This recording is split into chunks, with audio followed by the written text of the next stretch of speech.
الحمد لله رب العالمين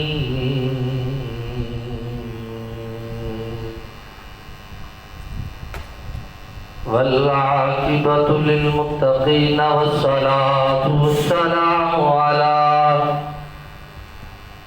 سيد الأنبياء والمرسلين.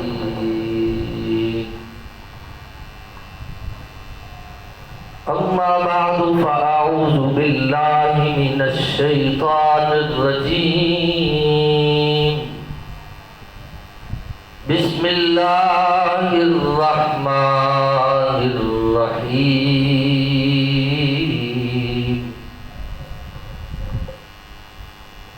كما أرسلنا فيكم رسولا منكم يتلو عليكم آياتنا ويزكيكم. صدق الله مولانا العظيم وبلغنا رسول النبي الكريم الأمين. إن الله وملائكته يصلون على النبي يا أيها الذين آمنوا صلوا عليه وسلموا تسليما. الصلاة والسلام عليك يا سيدي يا رسول الله وعلى آلك وأصحابك يا حبيب الله. الصلاة والسلام عليك يا شفيع المذنبين. مولاي صل وسلم دائما ابدا على حبيبك خير الخلق كلهم. هو الحبيب الذي ترجى شفاعته لكل هول من الأهوال مقتحم. يا ربي بالمصطفى بلغ مقاصدنا واغفر لنا ما مضى یا واسع الکرم.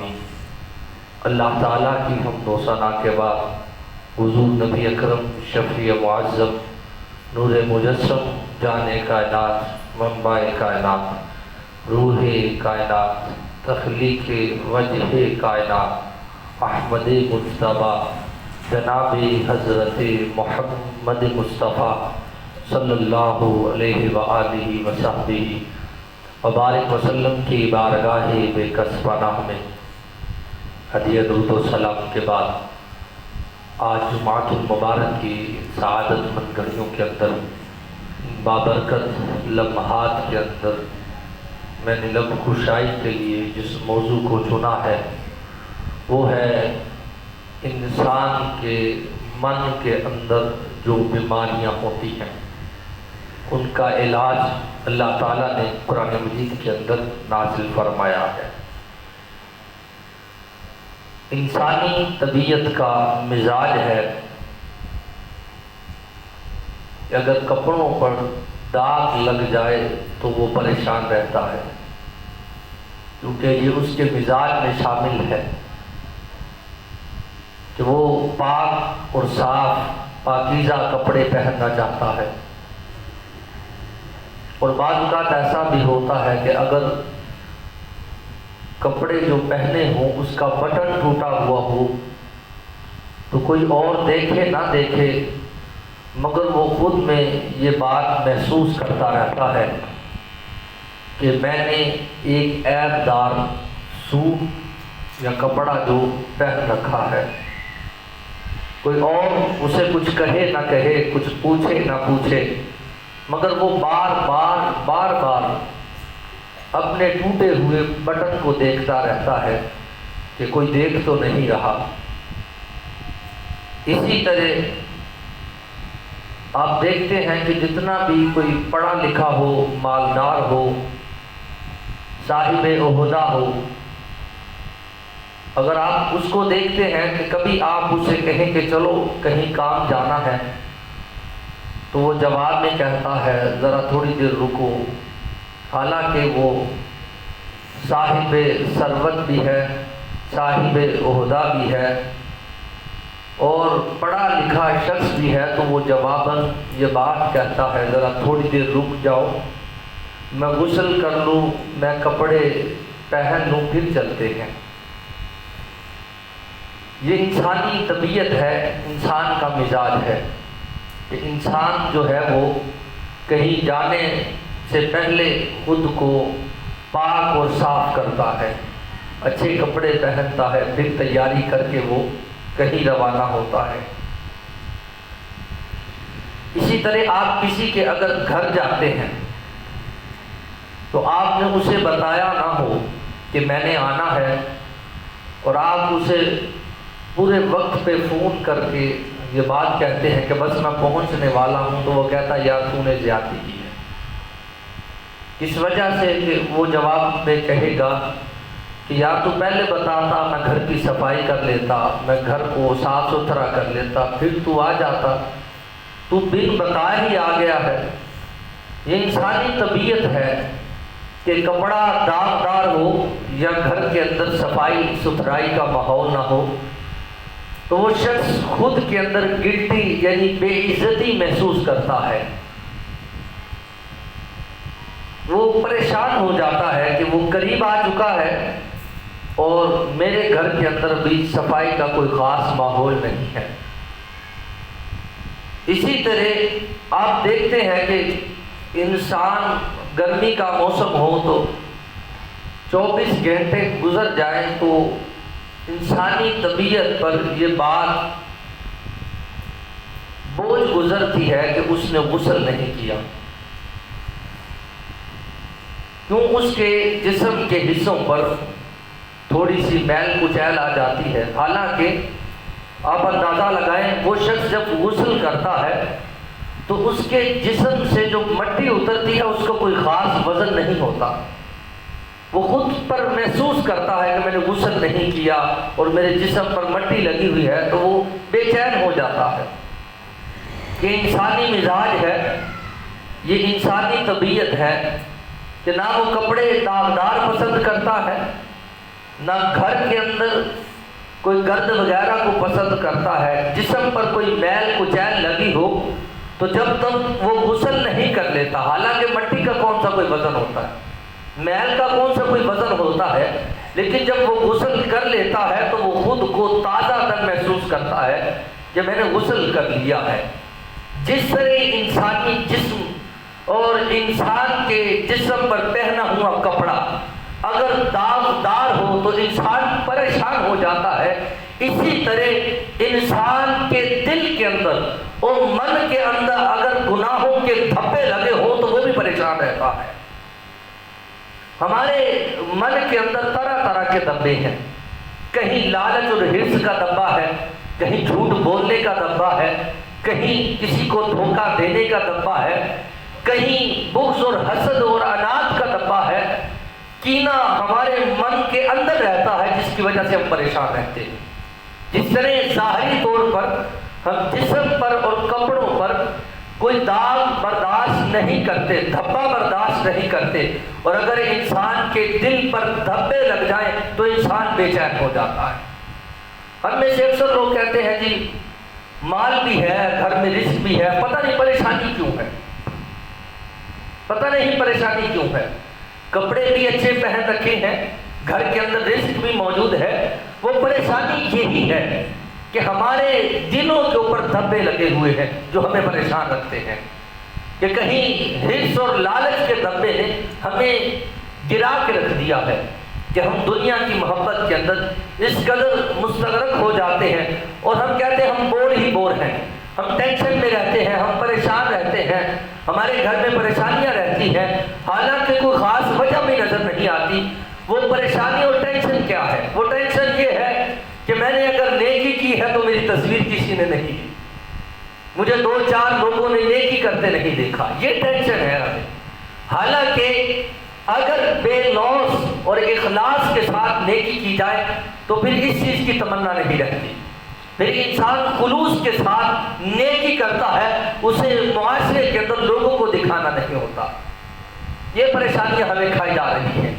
اور اسی طرح اللہ تعالیٰ نے، آپ دیکھتے ہیں کہ قرآن مجید کے اندر جب بہت سی بیماریوں کے علاج کا ذکر فرمایا ہے، اور کوئی بیماری ایسی نہیں جس کا اللہ تعالیٰ نے علاج نہیں اتارا. ارشاد باری تعالیٰ ہے کما ارسلنا فیکم رسولا منکم یتلو علیکم آیاتنا ویزکیکم. فرمایا ہم نے تمہاری طرف ایسا رسول بھیج دیا ہے کہ وہ تمہارے من کو بھی پاکیزہ کر دے گا، تمہاری زندگی کو بھی صاف کر دے گا. تو گویا اللہ تعالیٰ نے اپنے محبوب کا جو ذکر فرمایا وہ ان الفاظ کے ساتھ ہے، وَيُزَكِّيكُمْ، وہ تمہارا تزکیہ کریں گے، تمہیں پاک کریں گے اور تمہیں ستھرا کر کے رکھ دیں گے. ایسے رسول صلی اللہ علیہ وسلم کو تمہاری طرف بھیجا ہے. تو گویا انسانی زندگی جو بے چینی کے اندر رہتی ہے، یہ اس کی وجہ انسان کے دل کے اندر لگے ہوئے دھبے ہیں. ایک دھبا لالچ و حرص کا ہے اور لوگوں کو دکھانے کا ہے. حضرت بلال حبشی رضی اللہ تعالیٰ کی زندگی دیکھیے، رہنے کے لیے کوئی گھر نہیں، کوئی مکان نہیں، کوئی پلاٹ نہیں ہے، اور نہ کوئی جائیداد ہے. جسم پر کپڑے بھی پورے نہیں رہتے، سارا بدن چھپانے کو کپڑے بھی نہیں ملتے. مگر جب انسان جو ہے خلوص کے ساتھ بے لوث خدمت کرتا ہے تو پھر وہ کسی چیز کو محسوس نہیں کرتا. حضرت بلال حبشی رضی اللہ عنہ کا حالت کیا تھا؟ نہ گھر ہے، نہ پلاٹ ہے، مسجد کے سین میں سوتے ہیں، بدن پر مٹی لگی رہتی ہے، اور اصحاب صفہ کے اندر علم پڑھتے اپنی زندگی کو بسر کرتے ہیں. مگر مقام کیا ہے، شان کیا ہے؟ آقا دو جہاں صلی اللہ علیہ وسلم نے جب معراج کی رات سے واپس آئے تو بلال حبشی کو مخاطب کر کے کہا، فرمایا اے بلال، تو کون سی عبادت کرتا ہے؟ تو کون سی عبادت کرتا ہے؟ کون سا عمل کرتا ہے؟ اے بلال، میں نے دیکھا کہ جب معراج کی رات میں جنت میں گیا تو جنت کے اندر میں نے تمہارے چلنے کی آواز کو سنا ہے.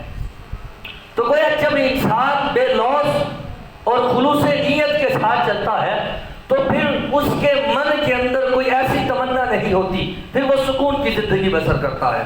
تو بلال حبشی رضی اللہ تعالیٰ کو اللہ تعالیٰ نے یہ مقام عطا فرمایا کہ نہ کوئی پلاٹ تھا، نہ کوئی بنگلہ تھا، نہ کوئی گھر تھا، مسجد کے صحن میں سوتے تھے.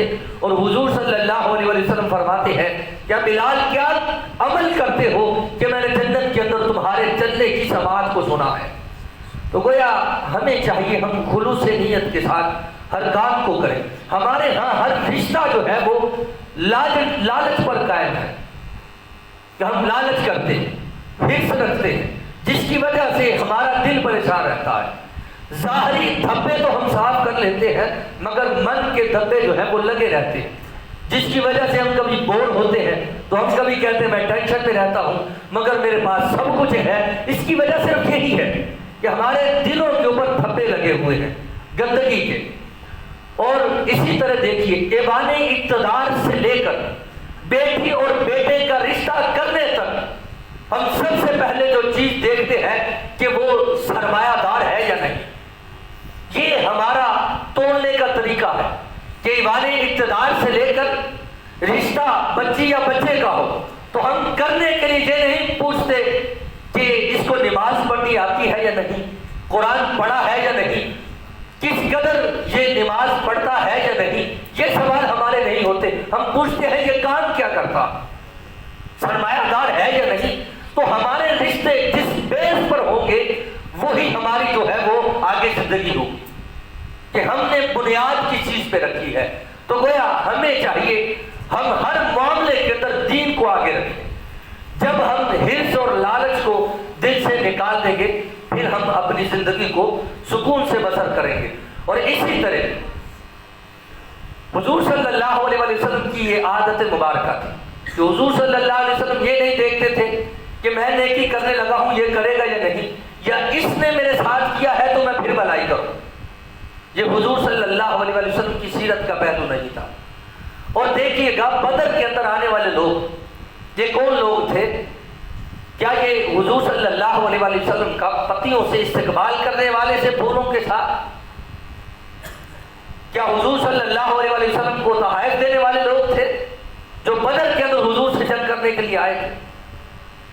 کیا یہ وہی لوگ نہیں تھے؟ ان کا ارادہ اور ان کا کام کیا ہوتا تھا؟ یہ جسم کے ٹکڑے کر دیتے، اور یہ وہ لوگ تھے کہ جنہوں نے مکے کے اندر حضور کو ستایا تھا۔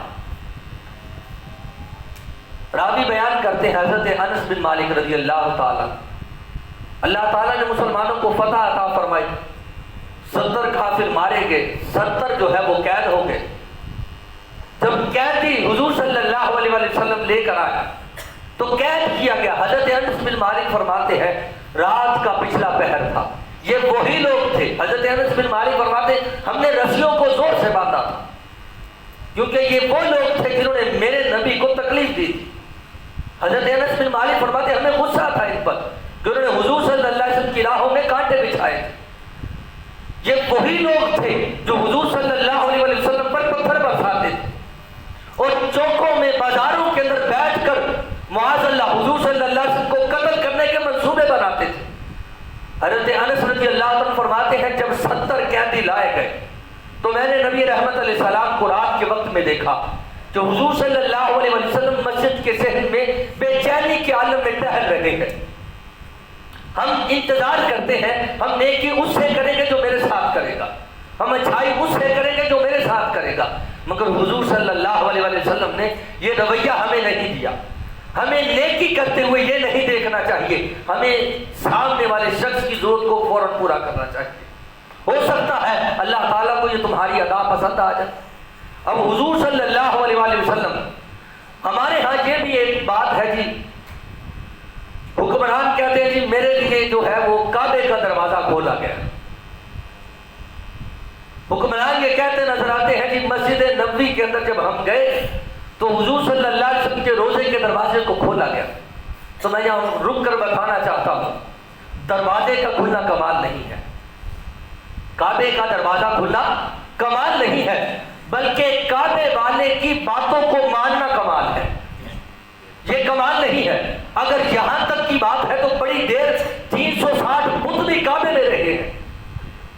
ہمارے اندر احساس کی طرح ہم کہتے ہیں میں خوش قسمت ہوں، میرے یہ نصیب ہے اور میں نے یہ کیا اور میں نے وہ کیا، یہ کمال نہیں ہے۔ کیا آپ کے اندر اور میرے اندر خلوص ہے یا نہیں؟ ہم کسی کے ساتھ مربت سے پیش آتے ہیں یا نہیں؟ ہم اخلاص کے ساتھ بے لوث کسی کی خدمت کرتے ہیں یا نہیں؟ ہمارے ہاں تو جب تک تصویر نہ بنے تو ہمیں سکون نہیں ملتا۔ نیکی کی ہے تو ہم نے لوگوں کو دکھانا ہے، اور حضور صلی اللہ علیہ وسلم نے جو سبق ہمیں دیا ہے وہ ہم بھول چکے ہیں۔ اور ہمارے ہاں یہ بھی رواج ہے، کوئی پیر صاحب ہو، کوئی ڈاکٹر صاحب ہو تو ان سے بھی ملنا ہو تو لائن میں لگنا پڑتا ہے، اور پیر صاحب جو ہے وہ اسٹیج پہ جگہ اسی کو دیتے ہیں جس کے پاس کاپی ہو، اور پیر صاحب اسی کو آگے بلاتے ہیں جو نذرانہ دیتا ہو۔ یہ ہمارے جو ہے یہ رواج بڑھتے چلے جا رہے ہیں، اور پیر صاحب بھی بینک کے باہر لمبی قطار لگی ہے تو لوگوں کو بتاتے نظر آتے ہیں کہ میں وہاں گیا تو بینک والوں نے میرا استقبال کیا، سب سے پہلے میرا کام کیا۔ وہ جو باہر لائنوں میں لگے تھے وہ بھی تو انسان تھے، تم نے ان کے بارے میں کیوں نہیں سوچا؟ یہ تو تمہارا بھلا ہوا، تم نے قوم کے لیے کیا کیا؟ قوم وہی کی وہی کھڑی ہے اور تم اپنا کام کر کے چلے جاتے ہو، اور یہاں ڈاکٹروں سے بھی یہ پوچھنا پڑتا ہے اور اس کے لیے سفارش لینی پڑتی ہے کہ ہمیں کوئی اچھا راستہ بتا دے، مہربانی ہو، ہم یہاں سے کہیں اور لے جائیں یا یہیں رکھیں جی اسی ہاسپٹل کے اندر۔ اس کے لیے بھی سفارش لینی پڑتی ہے، تعلقات بڑھانے پڑتے ہیں، پھر جا کے ڈاکٹر صحیح بات بتاتا۔ یہ کیسا معاشرہ ہے؟ بے لوث خدمت ہمارے اندر نہیں ہے۔ اور حضور صلی اللہ علیہ وسلم کا رویہ کیا تھا؟ فرماتے ہیں حضرت انس بن مالک رضی اللہ تعالیٰ عنہ، وہی لوگ جو کانٹے بچھانے والے تھے، پتھر مارنے والے تھے، حضور صلی اللہ علیہ وسلم کے صحابہ کو تکلیفیں دینے والے تھے، حضور کے صحابہ کو شہید کرنے والے تھے، وہی لوگ قیدی بن کر جب مدینے میں ہوتے ہیں تو آقا دو جہاں صلی اللہ علیہ وسلم کو جب بے چین دیکھا تو حضرت انس رضی اللہ عنہ نے پوچھا یا رسول اللہ علیہ وسلم یہ بے چینی کیسی ہے؟ واقعہ دو جہاں صلی اللہ علیہ وسلم نے فرمایا اے انس میں بے چین اس لیے ہوں کہ تم نے ان کو باندھ کے رکھا ہے، ان کو تکلیف ہوتی ہے اور ان کی آوازیں آتی ہیں، فرمایا انس ان کی رسیوں کو ڈھیلا کر دو تاکہ مجھے بھی سکون کی نیند آ جائے۔ یہ رویہ کافروں کے ساتھ تھا حضور صلی اللہ علیہ وسلم کا، کہ کافروں کی رسیوں کو ڈھیلا کرنے کا حکم دیا جا رہا ہے، کہ جو لوگ حضور صلی اللہ علیہ وسلم کی راہوں میں کانٹے بچھاتے تھے، یہ ان کے ساتھ حضور کا رویہ تھا۔ ہمیں چاہیے ہم دیکھیں ان چیزوں کو کہ ہمارے رویے جو ہے یہ نیکی پر نیکی کمال نہیں ہے کہ کسی نے آپ کے ساتھ کی آپ نے اس کے ساتھ کر دی۔ نیکی یہ ہے کہ جس میں فقط اللہ کی رضا ہو، اللہ کی رضا کے لیے کی جائے۔ اور اسی طرح ابو نعیم اپنی کتاب کے اندر لکھتے ہیں کہ مدینے کا شہر تھا، ایک وقت آیا مدینے کے شہر میں ایک صبح ہوئی کہ جس کے بعد لوگ پریشان ہونے لگے، ایک دوسرے سے لوگ پوچھنے لگے، غریب سے پوچھنے لگا کیا تیرے گھر کا بھی کھانا بند ہو گیا، کیا تیرے گھر کا بھی کھانا بند ہو گیا، کیا تیرے گھر کا بھی کھانا بند ہوا؟ ہاں ہمارے گھر کا بھی کھانا بند ہو گیا۔ پھر لوگوں نے ٹٹولنا شروع کیا، دن دیکھا کہ فلاں دن تک ہمارے گھر کے اندر راشن آتا رہا۔ پھر 18 محرم کا دن جب سامنے آیا تو پھر لوگوں نے ایک دوسرے سے پوچھا اس دن کس کی شہادت اور کون اس دنیا سے چلا گیا؟ تو پھر پتا چلا وہ جانے والا کوئی عام شخص نہیں تھا، امام حسین رضی اللہ عنہ کا شہزادہ، حضرت علی کا پوتا امام زین العابدین تھے، جو ایک رات کے اندر اس دنیا سے جاتے ہیں تو شہر کے اندر کوہرام مچ جاتا ہے اور لوگوں کو خبر بھی نہیں ہوتی کہ کون تھا جو راشن دے کر جاتا۔ پھر لوگوں نے جب تلاش کیا تو پتا چلا 100 گھروں کا راشن پہنچانے والے حضرت امام زین العابدین رضی اللہ تعالیٰ عنہ تھے، اور جن کے کندھوں پر نشان پڑے ہوئے تھے۔ تو پھر لوگوں نے جا کے شہزادے سے پوچھا تھا، کہا آپ جوان تھے، وہ بوڑھے تھے، وہ 100 گھروں کا راشن اکیلے پہنچاتے تھے، آپ کیوں نہیں کرتے تھے؟ تو پھر شہزادے نے جواب دیا، وہ علی کا پوتا تھا، میں نے کئی بار اس سے کہا تھا اے زین العابدین، اے میرے بابا جان مجھے حکم دے، میں یہ راشن لوگوں کے گھروں میں پہنچاتا ہوں۔ تو امام زین العابدین نے جواب دیا تھا کہ میں تجھے بتا تو دیتا کہ تو خود پہنچا، لیکن میں لوگوں کی غریبی کا جو پردہ ہے وہ تمہارے سامنے بھی فاش نہیں کرنا چاہتا۔ یہ تھے امام زین العابدین رضی اللہ تعالیٰ جو اپنے بیٹے کو بھی نہیں بتا رہے تھے کہ میں کس کس گھر میں راشن چھوڑ کے آتا ہوں۔ ہمارے ہاتھ تب تک سکون کی نیند نہیں آتی جب تک ہم 5 سے 7 لوگوں کو نیکی کی خبر نہیں دے دیتے۔ ہمارے اندر خلوص کی اس قدر کمی ہے، ہم بے لوث نہیں ہیں۔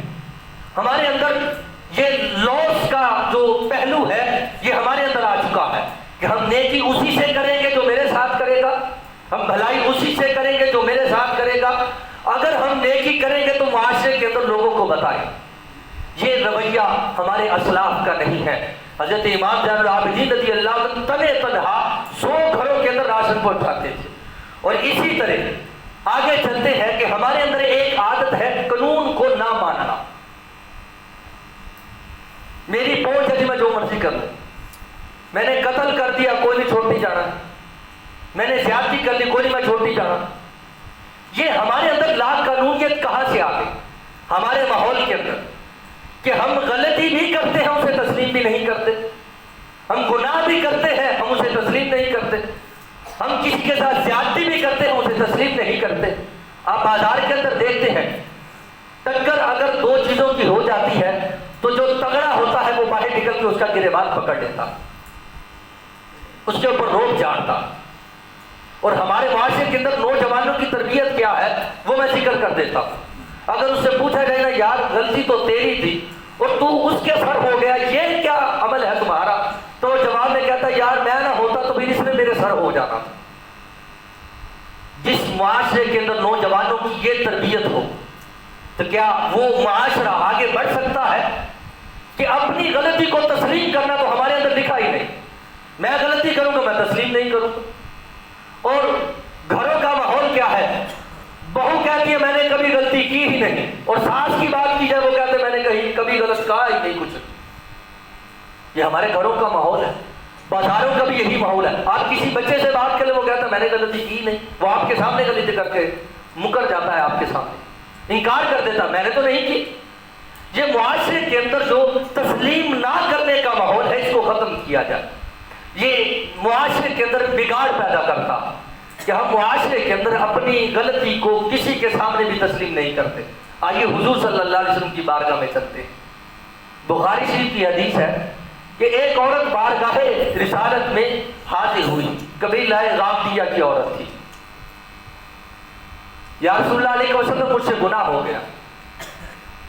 آج پولیس والے پکڑ کے لے کے جاتے ہیں پھر بھی نہیں مانتے, پہرے دار رکھے ہوتے پھر بھی نہیں مانتے, جیل کے اندر بند ہے پھر بھی غلطی نہیں مانتے. مگر ادھر دیکھیے گا خود عورت بارگاہ رسالت میں حاضر ہوئی. یا رسول اللہ علیہ وسلم مجھ سے غلطی ہو گئی, گناہ ہو گیا. حضور صلی اللہ علیہ وسلم نے پوچھا ثبوت کیا. یا رسول اللہ علیہ وسلم میرے پیٹ میں بچہ ہے, یہ اس کا ثبوت ہے.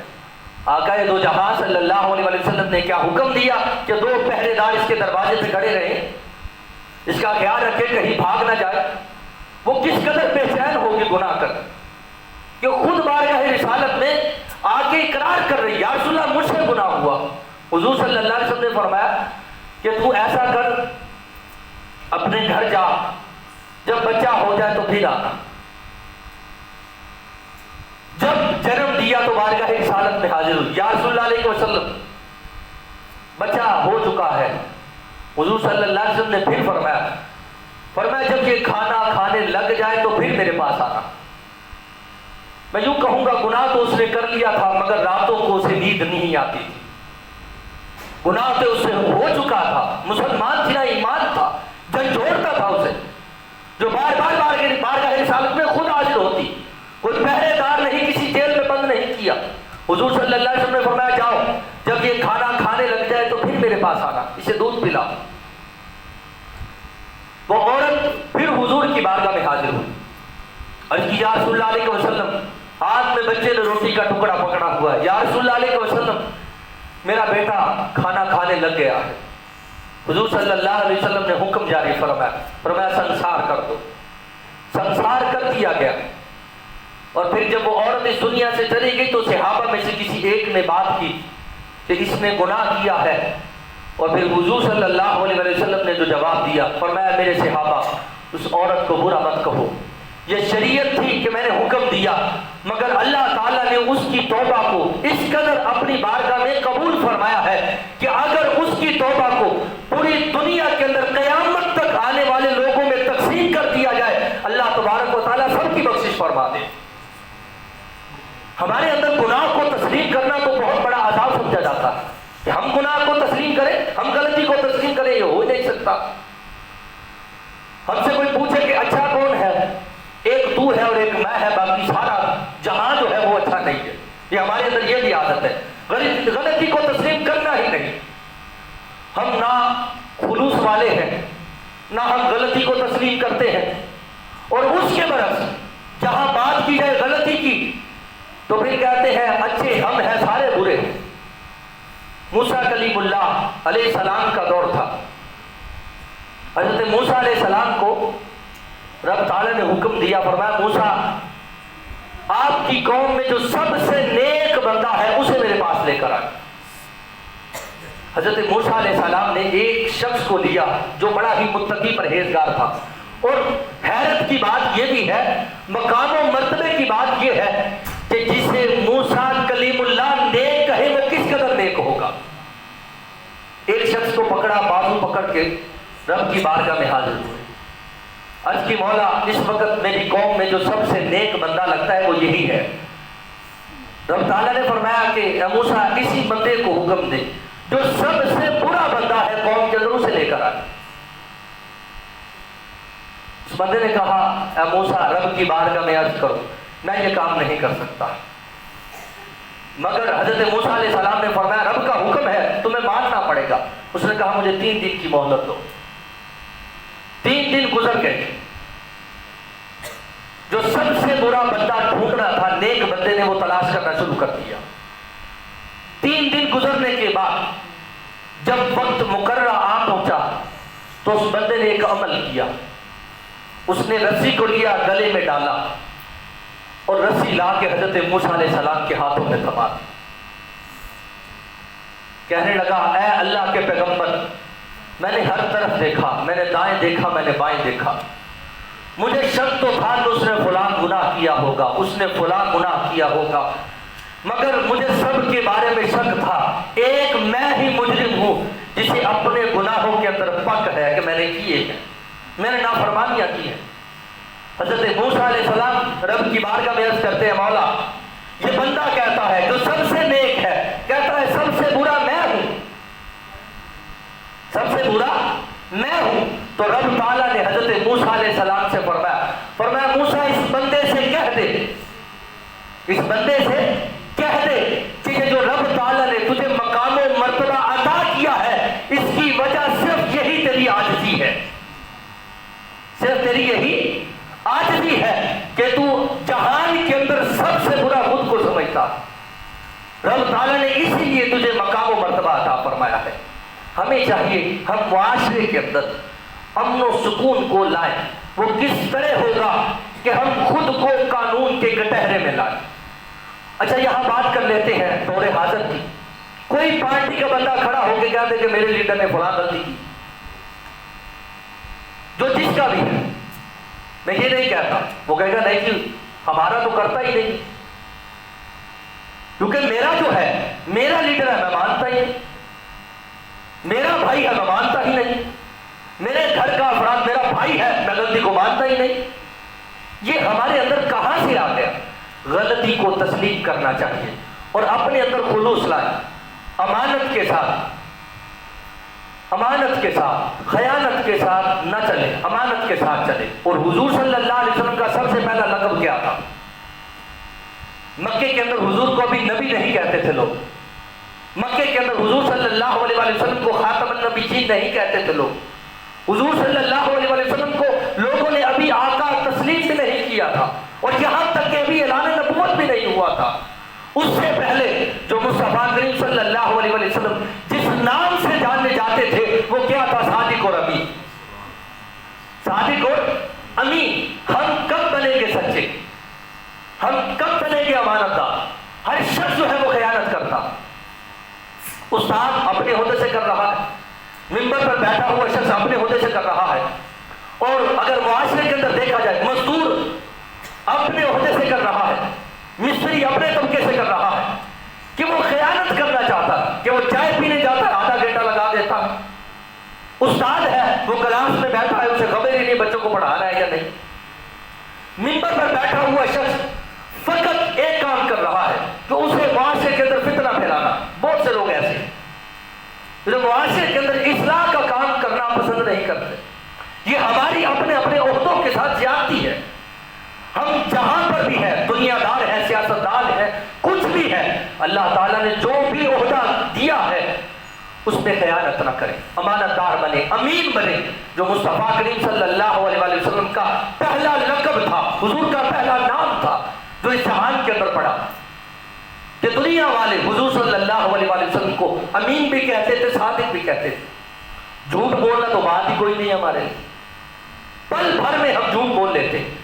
ہمیں چاہیے ایک تو اپنے اندر خلوص پیدا کریں، بے لوث کام کریں، بے لوث کام کریں، دنیا کو دکھانے کے لیے نہیں کہ میں یہ کر رہا ہوں دنیا والوں دیکھو، اور اسی طرح خود کو قانون کے کٹہرے میں لائیں، اور اپنے جو عہدے ہمیں ملے ہیں، جو کام ملے ہیں، ان کے اندر کبھی خیانت نہ کریں۔